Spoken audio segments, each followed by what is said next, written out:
Ljubljansko okrožno sodišče je vse obtožene v zadevi Čista lopata, razen Ivana Krofliča, spoznalo za krive podkupovanja in sprejemanja podkupnine. Ivanu Zidarju, Hildi Tovšak in Dušanu Črnigoju je prisodilo 1 leto in 5 mesecev zapora.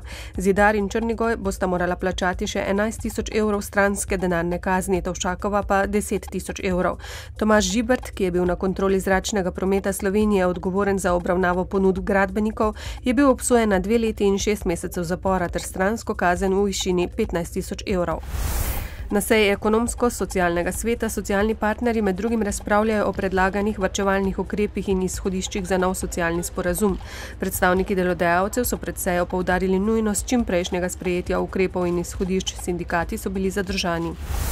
Včeraj je odstopila celotna uprava Mercatorja na čelo s predsednikom uprave Žigo Debeljakom. Kot razlog so navedli nezaupanje in različne poglede večjih lastnikov glede prodaje družbe Agrokorju, kar je oslabilo zmožnost uprave za učinkovito vodenje družbe. Delničarji Mercatorja bodo na današnji skupščini odločali o spremembah v nadzornem svetu, o povečanju pristojnosti nadzornega sveta pri strateških odločitvah in o uporabi lanskega bilančnega dobička.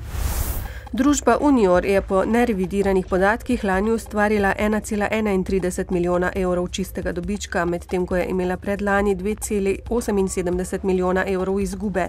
Čisti prihodki od prodaji so se zvišali za dobrih 23%. Družba je tudi v prvih 2 mesecih letos povečala prodajo.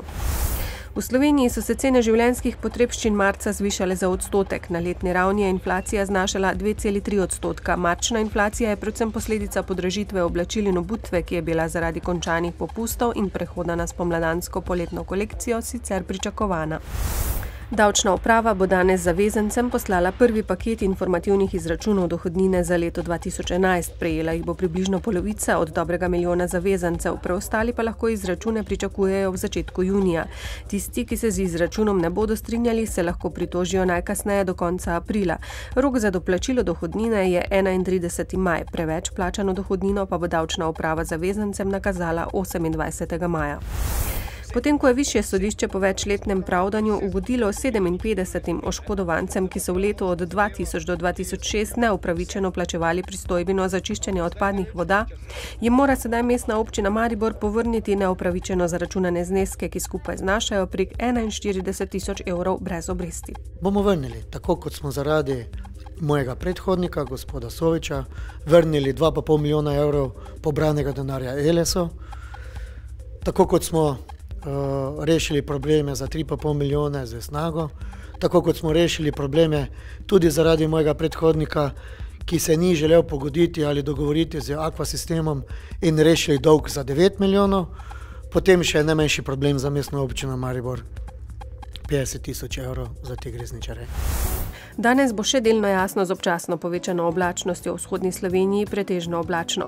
Jutri bo precej jasno, zapihal bo jugozahodnik, ki se bo popoldne v Prekmurju in na Štajerskem obrnil v severozahodnik. Najnižje jutranje temperature bodo od -2 do 4, najvišje dnevne od 18 do 23 stopinj Celzija. V nedeljo bo pretežno oblačno, v ponedeljek pa precej jasno vreme. Povsod po Sloveniji je velika požarna ogroženost naravnega okolja. V dnevniku televizije Maribor ne zamudite. V zgodbi iz Destrnika predstavljamo zaplete zaradi nespoštovanja dogovorov. Pred cvetno nedeljo po slovenskih vaseh že pripravljajo presmece. Vokalno-instrumentalna zasedba Los Foicanes s Kanarskih otokov zaokrožila španski mesec kulture. Bodite z nami ob 18.